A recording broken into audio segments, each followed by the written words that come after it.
Liverpool quite comfortably beat Aston Villa on Sunday afternoon, and well, in such a routine win, what can you actually take, especially against Aston Villa side that's particularly depleted right now and is getting even less resourced? Well, I still think there's a trend that we can observe amongst what Jurgen Klopp is doing so far this season with Liverpool and what Liverpool are trying to do for Jurgen Klopp. Let's talk a little bit about a very, and I mean very, comfortable 3-0 win at Anfield. Not even a full Anfield. They've not even opened up the top tier yet. We can get onto that at another stage. And with a side where there are maybe some question marks from people from the outside at least over what is actually happening and what Liverpool can achieve this season. Welcome back to the Lawrence McKenna channel. It's good to have you guys. If you haven't already hit subscribe, do it at the end of the video. Don't do it now. Do it at the point where you go, this is good. Or you know what? I'll try it again. I don't even think it was that good. Fair enough.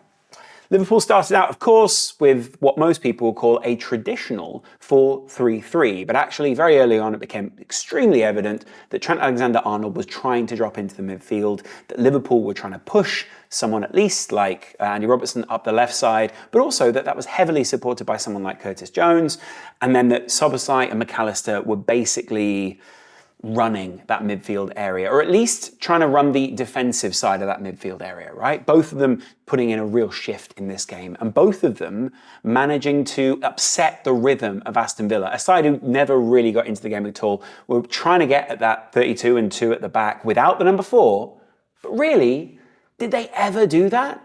Not really. I want to go through units here with Liverpool because, well, there's quite a few of them that Jurgen Klopp is setting up, and it's like Lego bricks. Like, you've got this midfield unit, you've got the top, and then you've got the defense, right?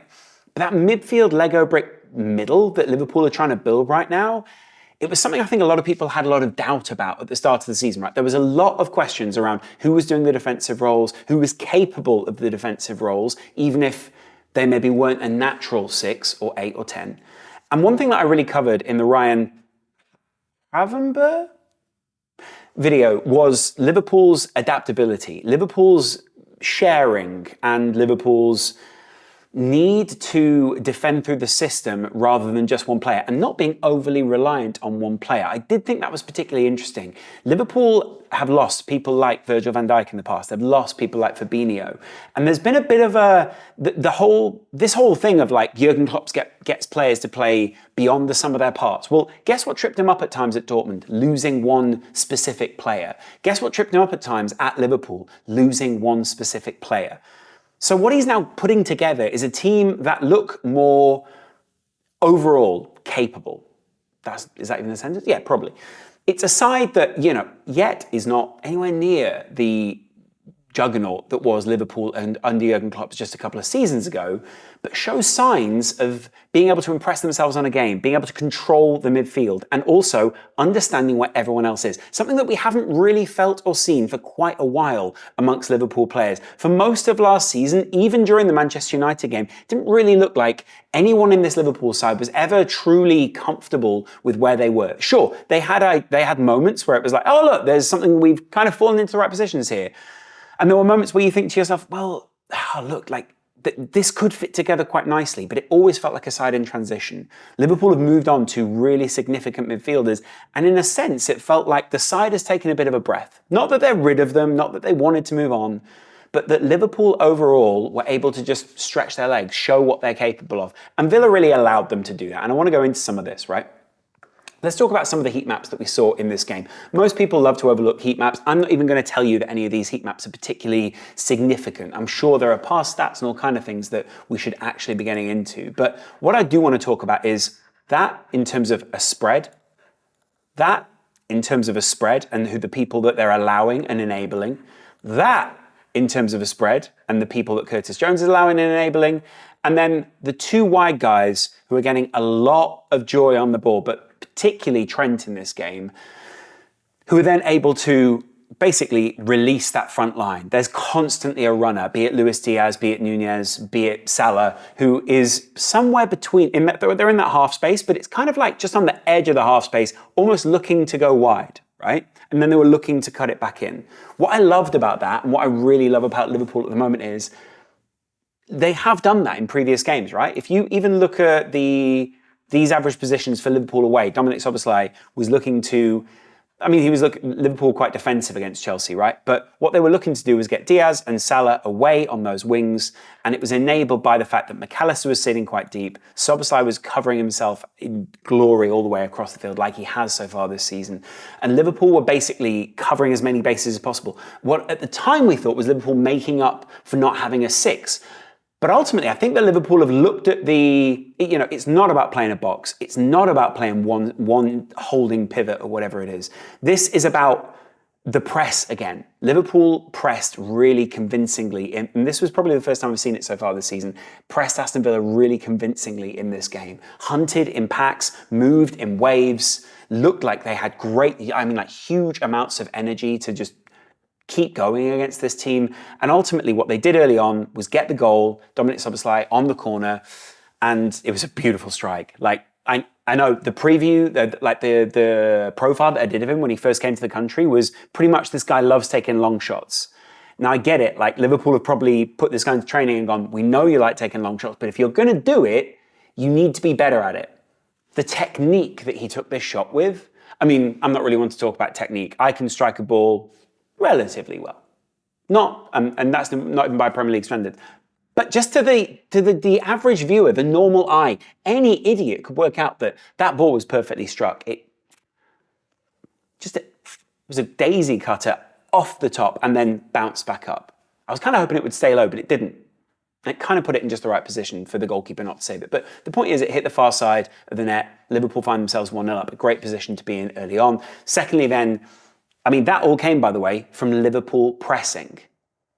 Trent Alexander-Arnold gets the assist, but the Liverpool pressing from Salah, from Nunez, on to the likes of Pau, yeah, it is Pau Torres, basically meant that Liverpool pressed themselves into that position. He messed up. Liverpool Nunez tried to get a free penalty, but he couldn't. And Liverpool were basically to the races by then. Second goal comes, Liverpool very simply trying to cut it back. It actually is going to get classed as an own goal. I kind of feel like own goals like that, where it comes off the post, goes back in off the player, maybe should be a Nunez thing, but technically that's going to be a Nunez miss. Nunez then goes into this frenzy of just chances. He again hits the bar, beautiful little lofted shot again. And again, we can talk about the units that Liverpool have. With Szoboszlai and McAllister hunting and pushing so far up, with the likes of Curtis Jones covering on that far side, adding even more width to Liverpool, giving basically three players. It wasn't a triangle on the far side for Liverpool, but that midfield unit and basically Szoboszlai and McAllister covering so much in the middle allows Liverpool so much more width. I know there's a lot of concentrated play through the middle, but when you look at basically how these players spread themselves out over the entirety of the game, you see that whilst Liverpool's play might go through the middle, there's a lot of coverage that needs to happen in order to enable Trent to slip inside, in order to allow Salah to basically push just between the centre-back and the full-back. And by the way, when he does that as well, it basically gives Liverpool the opportunity to pin back two players at once. Salah is such a handful and, worth however many millions, though I don't think Liverpool should. Whether they should take it in the coming days is a different question. And then let's talk about the same when you see Endo here. Look at his very light touch heat map.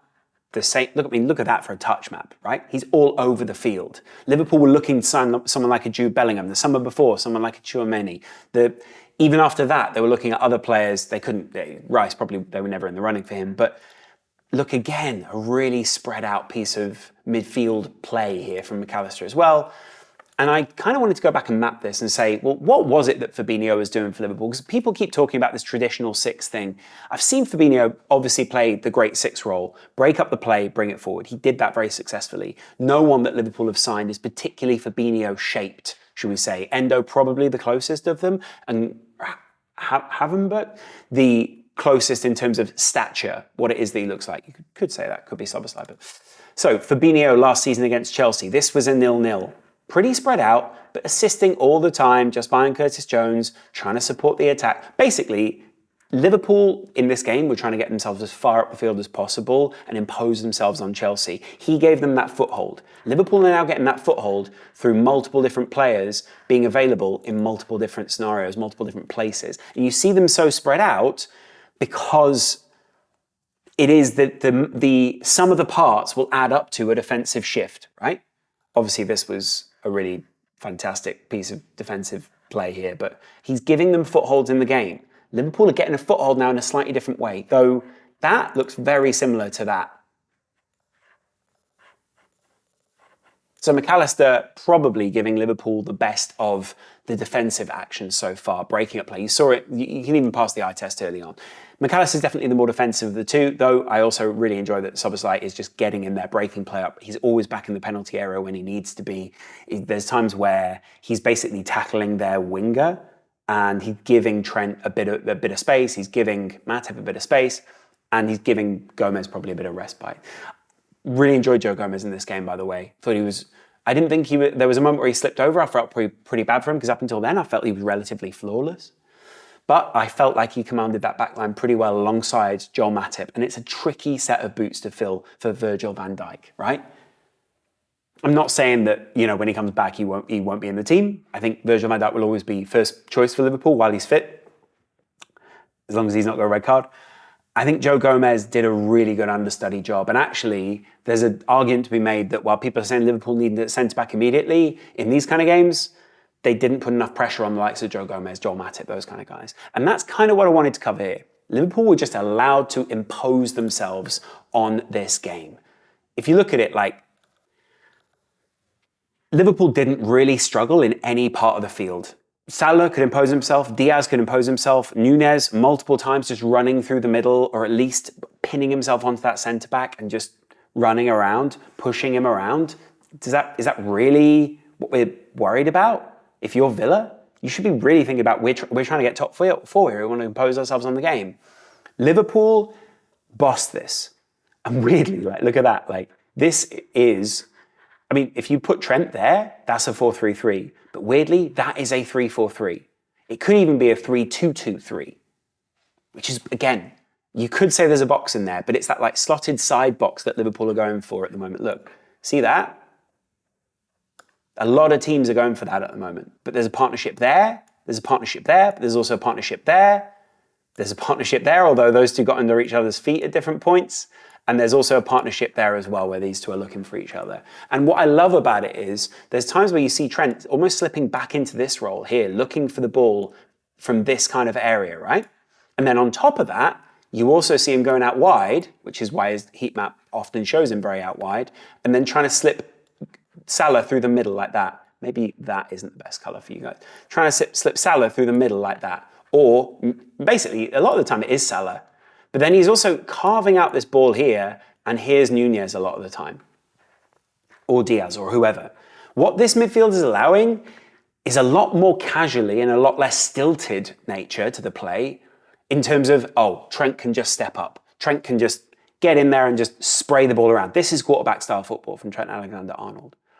And you wouldn't have felt that Liverpool should be able to do that when they're playing Matip and Gomez immediately behind him. By the way, a lot of people really having a go at the moment at Andy Robertson. I feel like this was probably his strongest game at left-sided centre-back. And that was alongside someone who's not necessarily Liverpool's first choice main centre-back. Nice to see Matip, by the way, getting a nice run out. That front line is fascinating to look at. Because what we're basically looking at here, what I love with Mo Salah, I'm going to bring it, I've kind of done the wrong thing there. There's zones that Liverpool want to try and get in, and it's this half space here in this part of the area. Salah gets in here, and what that allows is that Nunez either goes there or there. They don't really get under each other's feet. These two have become a really great partnership. They're into a position now where it's not instinctive where the other one is, but there's an understanding between the two of them. And I don't think many people expected this understanding. Nunez looked quite blunt when he first arrived at Liverpool. Obviously, the language was part of it. I don't think the language is a barrier between these two. But it was going to take him time for him to play his way into this team, right? And now he's begun to do that. He got the assist today for Salah on the corner. It was clearly an executed play. On top of that, You've then got other aspects, such as Salah needing a partner again. Now, Cody Gakpo drops quite deep, so it's very difficult for him to partner with someone like Mo Salah in a game like this, whereas Nunez is often just through the middle. Salah's always looking for him. Salah might actually look to underlap him at points. And if you've got someone like Nunez going out and around, then Salah is more likely here. You also saw the same with Luis Diaz as well. Whilst these two are forming a partnership, Luis Diaz is just looking to get into this position there.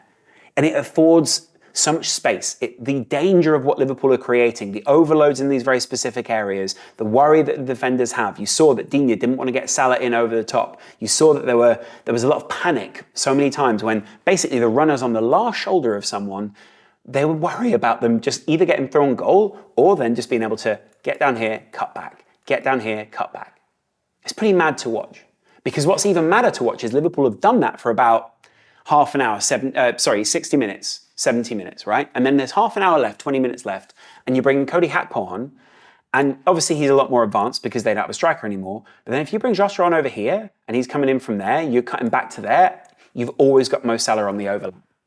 And suddenly it's a whole different shape, a whole different unit that Liverpool are putting out there. But the back doesn't really need to change all that much. Now, what was funny was, I found it quite interesting. I thought Szoboszlai is such an enabler out on the field, and he'll get credit for the goal today. But what's been the talk of the town more recently is the fact that Szoboszlai is all over the field. Look, this is him against Villa. That's him almost everywhere. This is where he scored his goal from, back there. This is where he's been enabling Trent a lot more to just slip inside and go around here. And then at the same time, this is where he's hooking up with someone like Salah, hooking up with someone like Nunez, breaking the play up very quick and just handing it off.